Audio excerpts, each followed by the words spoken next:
Local hiker and amateur geologist Dalton was exploring the rugged Highlands when he stumbled upon an unusually shaped boulder. Intrigued by its peculiar form and markings, he took several photos and sent them to a geology expert friend for a quick analysis. Expecting a simple explanation, Dalton continued his hike, unaware of the impending danger he had just uncovered. Minutes later, his phone rang with an urgency that made his heart skip a beat. The expert's voice was frantic, urging him to get away from the boulder immediately. Dalton's geology expert friend was screaming bloody murder over the phone. As soon as his geology expert friend explained why he was so upset, Dalton's eyes grew wide in shock. He almost dropped his phone as he sprinted away from the boulder. "Why didn't you tell me this sooner?" he yelled over the phone, not even listening to his friend as he kept on running. He only stopped when he was back in his car. Out of breath, Dalton sat in his car. He quickly ended the conversation with his friend and called 911. But what is going on with the boulder? Why did Dalton have to get away from it?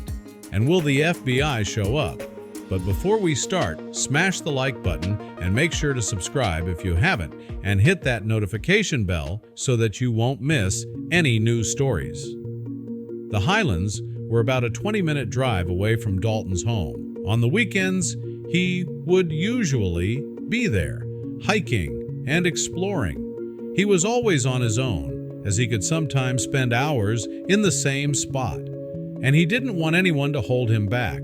Normally, he loved being alone, but this time, he wished someone had been there. As he hiked to the top of the hill, he saw something big and round in the distance. Dalton couldn't keep his eyes off the strange round object, trying to figure out what it was as he got closer. His mouth fell open as he realized the size of the object, towering over him as he stood next to it. "What on earth is this thing?" he thought. He stared at the object for a little while, inspecting every inch of it. It was a true head-scratcher. Dalton eventually snapped a few pictures and sent them to one of his friends majoring in geology expertise and continued his hike. You see, Dalton had the mind span of a goldfish and totally forgot about the object until he walked past it again on his way back to his car. Once again, he was intrigued by the object and checked his phone to see if he had gotten a response from his friend. As Dalton reached into his backpack, he felt his phone briefly vibrating. It stopped right as Dalton grabbed it, and when he checked his missed calls, his stomach dropped. His friend had called him 15 times. Dalton wasted no time and quickly called his friend back. After only one ring, his friend picked up, screaming at Dalton to get away. "Get away from that thing! Rich now!" Fred, Dalton's friend, yelled. Dalton asked why, but Fred began to rattle like a madman, so Dalton had no idea what he was saying. "What? What do you mean?" he stammered. Fred's words suddenly hit him like a truck, and Dalton began to sprint back to his car. Dalton's feet barely touched the ground as he dashed downhill, his voice hoarse from shouting warnings to anyone he passed. "Go back! It's not safe!" he yelled, but his words were carried away by the wind, leaving no impact on the hikers who glanced at him with bemusement and continued on their path, oblivious to the urgency in his voice. His rapid descent drew puzzled looks from fellow hikers. They watched Dalton, his face etched with panic, racing past them. Each warning was met with indifference, as if he were a stranger speaking a foreign language. Gasping for air, Dalton threw himself into his car, slamming the door shut behind him. Remembering Fred was still on the line, Dalton picked up his phone again. "I'm safe now," he whispered, his voice a mixture of relief and lingering fear. "But I need to hang up. I have to call for help." There was a pause as Dalton braced himself for the next step, knowing the weight of what he was about to do. As news of Dalton's discovery and the averted danger spread, the community began to view him in a new light. He was celebrated as a local hero, someone whose keen observation and quick action had potentially saved many lives. Dalton's actions soon caught the attention of the media, and he found himself thrust into the spotlight. News reports highlighted his discovery, portraying him as an everyday citizen who made an extraordinary find. The gratitude of the community was overwhelming. Dalton received letters, social media accolades, and public acknowledgments thanking him for his role in preventing a possible tragedy. He knew the next call he made could be one of the most important in his life. With determined resolve, he began dialing 911, ready to explain the danger he'd stumbled upon in the Highlands. With that, he steeled himself and pressed the call button, ready to alert the authorities. He could feel the weight of his discovery pressing down on him, urging him to make the operator understand the gravity of the situation. The operator's voice, laced with skepticism, pierced through Dalton's plea. "Sir, are you sure about this?" In the quiet moments, Dalton found himself reflecting on the whirlwind of events. He considered the chain of reactions his discovery had set off and the potential disaster that was avoided. Dalton's experience left a lasting impression not only on him, but on the community as a whole. It served as a powerful reminder of the importance of awareness and action in preventing disaster. His story became a testament to the impact one individual can have, encouraging others to remain vigilant and to act decisively when faced with potential threats, thus ensuring the safety of all. "We'll send someone to check it out," the operator finally conceded, but their tones suggested they were humoring him more than taking action. Dalton's heart sank as he realized only one officer would be dispatched. It felt like a token gesture, insufficient against the magnitude of what he'd found. Dalton ended the call and turned his gaze towards the path leading back to the Highlands. He sat there watching, his concern growing with every passing minute. Dalton clung to a sliver of hope that the police would act swiftly, mitigating the danger before it could escalate. Each second that passed without change tightened the knot of worry in his stomach as he hoped against hope for a positive outcome.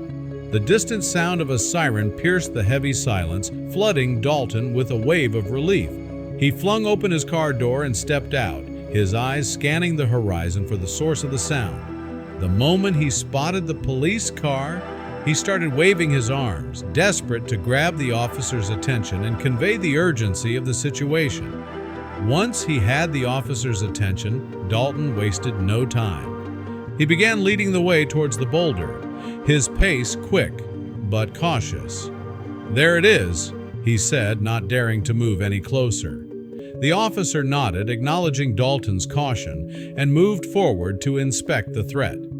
The officer's sudden, rapid return towards Dalton after only a brief inspection signaled immediate danger. He began speaking into his radio, calling for backup, his voice tense and concerned.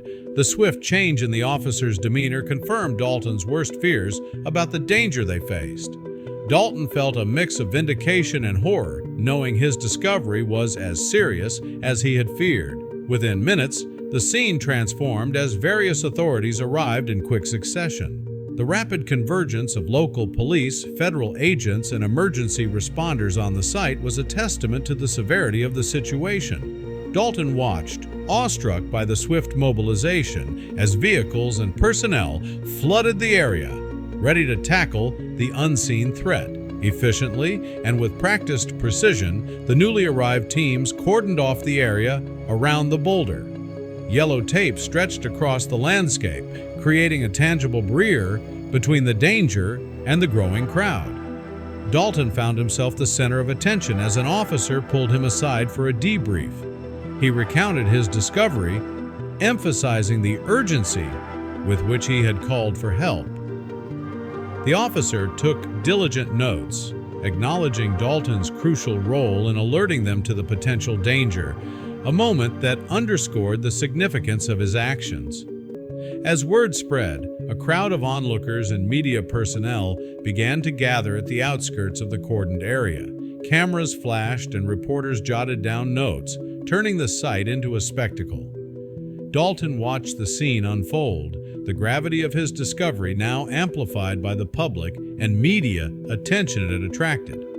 As the sun began to set, casting long shadows over the Highlands, the investigation around the boulder pressed on. The fading light brought an eerie atmosphere to the scene, amplifying the sense of uncertainty that hung in the air. Rumors and speculations began to weave through the crowd, growing more elaborate with each retelling. What's really happening? How dangerous is it? The questions multiplied, fed by imagination and fear, as people speculated on the nature of the threat that had brought such a response.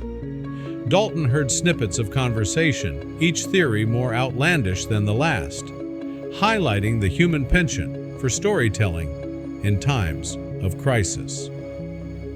As hours passed, the tension among the authorities and onlookers only seemed to build.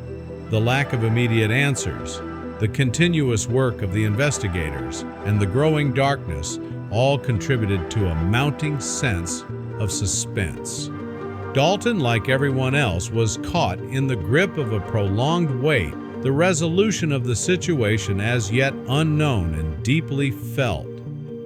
As dusk settled, a hush fell over the crowd. An official, clearly marked by his uniform and authoritative presence, stepped forward to address the gathering. The official's voice cut through the silence, announcing the discovery of an unexploded ordnance buried near the boulder. The details were sparse, but sufficient to convey the gravity of the situation. This was not just any relic.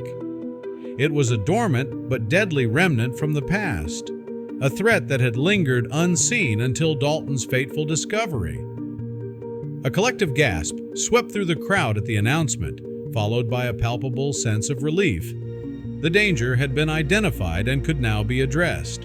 The initial shock of realizing how close they had come to disaster quickly turned to gratitude.